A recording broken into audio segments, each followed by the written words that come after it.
دیکھیں یہ تحقیق کرنے والوں کے لیے ایک راستہ ہے کہ اس کو اس طرح سے پریزنٹ کرنا علامہ صاحب کی نماز ہی نہیں ہوگی اور نماز منہ پہ مار دی جائے گی. آپ نے کہا نہیں، نماز میں فقہی اختلافات ہیں، ہر نماز سنت سے ثابت ہے. جس نے جس کو بہتر سمجھا، جو جس کے پاس تحقیق اور اجتہاد سے پہنچی، اس نے پکڑ لیے. اب میں آپ کا ورژن بھی لینا چاہتا ہوں اس حوالے سے، جی امپورٹنٹ ہے، اور میں اتحاد کا ہی پیغام لینا چاہتا ہوں زیادہ تر. بنیادی طور سے آپ کی تحقیق کیا کہتی کہ ڈفرینس کیوں آیا کہ اگر اللہ کے رسول نے مثلا میں زندگی کے 40 سال ایک طرف کروں اور باقی 23 سال 22 سال ایک طرف کروں، اس میں ایک انداز سے نماز پڑھی ہے تو پھر سب کو ایک ہی انداز سے لینی چاہیے تھی؟ یا نہیں آپ کہہ رہے ہیں آپ نے کبھی ہاتھ باندھ کے، کبھی ہاتھ کھول کے، کبھی رفع دین کر کے، کبھی نہ کر کے، اس طرح سے نماز پڑھی ہے؟ جی شکریہ اویس بھائی. سب سے پہلے تو اس بات کی اصلاح ضروری ہے کہ انہوں نے کہا کہ فقہوں میں اختلاف ہے، تو یہ فقہ جعفری یعنی امام جعفر صادق علیہ الصلوۃ والسلام کی فقہ کو شامل کر رہے ہیں. تو میں دو مکتبوں کی بات کر رہا ہوں، دو آئیڈیالوجیز کی بات کر رہا ہوں. ایک آئیڈیالوجی وہ ہے جو مکتب اہل بیت کہلاتی ہے، جو اس بات کی دعوے دار ہے کہ ہم رسول خدا صلی اللہ علیہ وآلہ وسلم کا دین ان کے اہل بیت سے لیتے ہیں. دوسرا مکتب مکتب صحابہ ہے، مکتب اہل سنت ہے. پھر ان میں 5 امام ہوں، 10 امام ہوں، 12 امام ہوں، وہ ان کا معاملہ ہے، ٹھیک ہے. مگر ہمارے ہاں جو مکتب اہل بیت ہیں، جو 12 امام رکھتے ہیں، جو یہ کہتے ہیں کہ ہمارے پاس رسول خدا کی جانب سے 12 امام ملے ہیں، وہ یہ ہم بتا رہے ہیں کہ سب کے ہاں ایک ہی طریقہ ہے، ٹھیک. اس میں کوئی بھی اختلاف نہیں ہے. ایک نمبر 2، میں یہاں پر آپ کو بتا دوں، صحیح بخاری میں 7397 احادیث ہیں.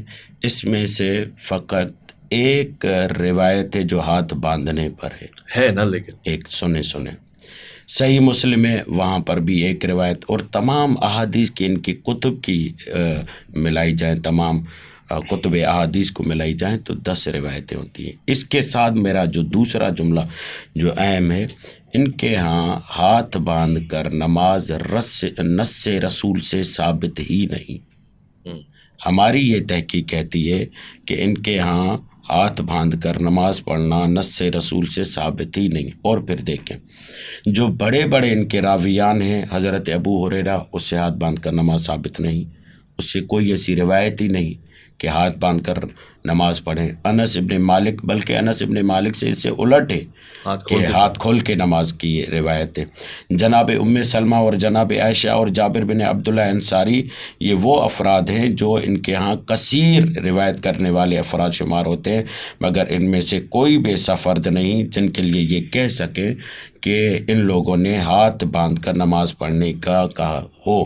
اب یہاں پر یہ بات بہت ہی قابل توجہ اور قابل غور ہے کہ کثرت کے ساتھ جو روایتیں آئی ہیں ان کے پاس، ہمارے ہاں تو اختلاف ہے ہی نہیں نا. یہ تو یہ جواب دیں گے نا، ہمارے ہاں جو ہے وہ ایک ہی طریقہ ہے. ان کے ہاں جو کثرت سے روایتیں آئی ہیں وہ ہے ہاتھ کھولنے پر، جس میں عبداللہ ابن زبیر بھی موجود ہیں، حتیٰ کہ عبداللہ ابن عمر سے موجود ہے. روایتیں یہ موجود ہیں کہ رسول خدا کو اس طریقے سے عبداللہ ابن زبیر، جو بھانجے قرار پاتے ہیں جناب عائشہ کے، اور حضرت ابو بکر کے کیا بیٹی کے فرزند قرار پاتے ہیں، وہ کہتے ہیں کہ میں نے اپنے نانا ابو بکر کو ایسے نماز پڑھتے ہوئے دیکھا اور انہوں نے رسول خدا کو ایسے نماز پڑھتے ہوئے دیکھا کہ وہ ہاتھ کھول کر نماز پڑھتے تھے، یہ بھی ہاتھ کھول کر نماز پڑھتے ہیں. تو اگر آپ اس بات کو کہتے ہیں کہ ناسخ و منسوخ ہو گئیں، تو پہلے کون سا طریقہ تھا آپ کے یہاں؟ ہاتھ باندھنے والا طریقہ تھا یا ہاتھ کھولنے والا طریقہ تھا؟ پھر جو آپ فقہ میں امام مالک کا حوالہ دے رہے ہیں، موطا امام مالک میں خود امام مالک یہ کہتے ہیں کہ میرے لیے افتخار یہ ہے کہ چونکہ اہل مدینہ کا طریقہ ہاتھ کھول کر تھا اور رسول خدا کا رہن سہن مدینے میں تھا، اور چھوٹے سے چھوٹے صحابی نے رسول خدا کو جس انداز سے نماز پڑھتے ہوئے دیکھا، میں نے اہل مدینہ والوں کے اجماع، جو ان کا یعنی قول اور فعل پر اجماع تھا نماز کے حوالے سے، اس کو اختیار کر کے اس کو میں نے اختیار کیا اور میں نے ہاتھ کھولنے پر فتویٰ دیا، اور ان کے نزدیک ہاتھ باندھ کر نماز پڑھنا مکروہ ہے. تو ہمارے ہاں تو یہ شواہد ہے. اور یہ شواہد بتاتے ہیں کہ رسول خدا سے فقط ہاتھ کھول کر نماز ثابت ہے، ہاتھ باندھ کر اچھا، نماز اس پہ ثابت آپ علامہ صاحب شور ہیں کہ حضرت علی رضی اللہ عنہ اور دیگر ائمہ ان کی اولاد سب نے ہاتھ کھول کے ہی نماز پڑھی، یہاں تک امام جعفر صادق نے بھی؟ بلکہ روایت ہے، صحیح بخاری میں روایت ہے کہ ایک مرتبہ مولا کائنات جب نماز پڑھتے ہیں تو بعض صحابہ نے یہ جملہ کہا کہ آج تو ہمیں رسول خدا کی نماز یاد آ گئی۔